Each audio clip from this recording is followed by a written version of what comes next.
क्या आपने कभी सोचा है कि हम दिन भर तो कुछ न कुछ करते रहते हैं, लेकिन फिर भी अंदर से खाली क्यों महसूस करते हैं? थिच नहात हान की किताब दी मिरेकल ऑफ माइंडफुलनेस हमें यही सिखाती है कि जीवन का हर क्षण एक चमत्कार है, अगर हम उसे पूरी जागरूकता से जिए।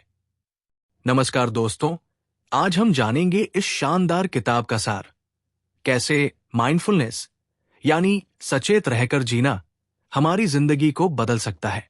तो चलिए इस आत्मवेषण की यात्रा शुरू करते हैं।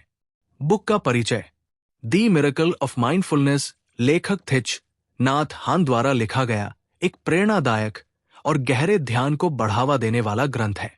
इस पुस्तक में लेखक ने ध्यान और माइंडफुलनेस के महत्व को सरल और सुलभ भाषा में समझाया है।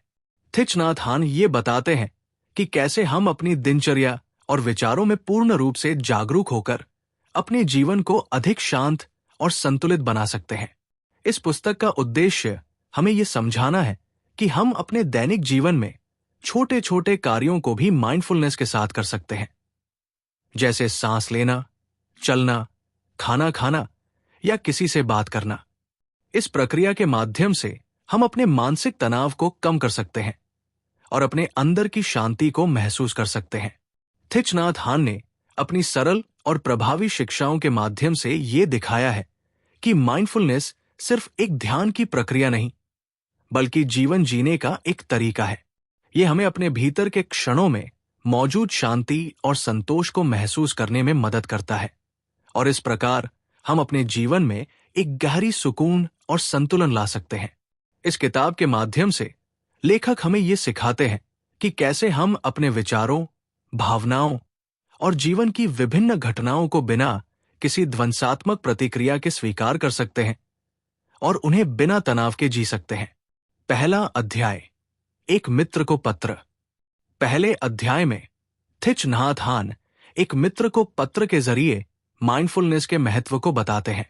वे कहते हैं कि हम रोजमर्रा के छोटे छोटे काम जैसे बर्तन धोना, चाय बनाना या चलना, इन सभी को भी ध्यानपूर्वक कर सकते हैं। वो कहते हैं, जब तुम बर्तन धो रहे हो तो सिर्फ बर्तन धो, जब तुम चाय पी रहे हो तो सिर्फ चाय पियो। यानी हर काम को पूरी जागरूकता और उपस्थिति के साथ करना ही माइंडफुलनेस है। थिच नाथ हान हमें सिखाते हैं कि हमारा मन अक्सर भूतकाल या भविष्य में भागता रहता है, लेकिन सच्चा सुख और शांति सिर्फ वर्तमान क्षण में ही मिल सकती है। ये अध्याय हमें प्रेरित करता है कि हम हर पल को जिए, न कि बस जीते जाएं। अध्याय 2, धरती पर चलना भी एक चमत्कार है। The miracle is to walk on earth. इस अध्याय में थिच नाथ हान बताते हैं कि असली चमत्कार कोई असंभव चीज नहीं है। असली चमत्कार है सचेत होकर जीना। वे कहते हैं कि अगर हम पूरी जागरूकता के साथ हर कदम धरती पर रखें, तो वो भी एक चमत्कार की तरह है। हम अक्सर जीवन के छोटे छोटे पलों को नजरअंदाज कर देते हैं, क्योंकि हम हमेशा किसी और चीज की तलाश में रहते हैं। लेकिन खुशी कहीं बाहर नहीं, बल्कि हमारे वर्तमान क्षण में ही छिपी होती है। इस अध्याय का मुख्य संदेश है, जैसे ही तुम एक सांस लेते हो और मुस्कुराते हो, वही क्षण जीवन का चमत्कार है। थिच नाथ हान हमें याद दिलाते हैं कि ध्यान, माइंडफुलनेस कोई अलग साधना नहीं है, बल्कि जीने का एक तरीका है, हर कदम, हर सांस में। अध्याय 3, सांस लो, तुम जिंदा हो। One is all is one, the breath of life. इस अध्याय में थिच नाथ हान सांस को माइंडफुलनेस की शुरुआत मानते हैं। वे बताते हैं कि सांस लेना सिर्फ एक जैविक क्रिया नहीं है, बल्कि ये हमें वर्तमान क्षण में लाने का सबसे सरल और प्रभावी तरीका है। जब हम अपनी सांसों पर ध्यान देते हैं, तो हमारा मन और शरीर एक हो जाते हैं और हम पूरी तरह अभी में आ जाते हैं। वे सिखाते हैं कि जब तुम सांस लेते हो और महसूस करते हो कि तुम जीवित हो, वही पल सबसे सुंदर होता है। सांस को महसूस करना हमें हर क्षण की गहराई से सराहना करना सिखाता है, चाहे हम चल रहे हों, बैठे हों या कुछ भी कर रहे हों। इस अध्याय में उन्होंने कुछ सरल माइंडफुल ब्रीदिंग एक्सरसाइजेज भी साझा की है, जैसे सांस लेते हुए सोचो, मैं सांस ले रहा हूं। सांस छोड़ते हुए सोचो, मैं मुस्कुरा रहा हूं।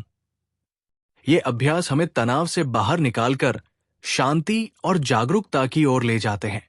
अध्याय 4, ध्यान की कला, द डिसिप्लिन ऑफ माइंडफुलनेस। इस अध्याय में थिच नाथ हान ध्यान, मेडिटेशन की गहराई और इसके अभ्यास के तरीके बताते हैं। वे कहते हैं कि माइंडफुलनेस कोई एक बार करने वाली चीज नहीं है। ये एक अनुशासन, डिसिप्लिन है जिसे रोजाना अभ्यास में लाना होता है। ध्यान केवल बैठकर आंखें बंद करने तक सीमित नहीं है। ये तो हर काम में जागरूकता लाने की कला है।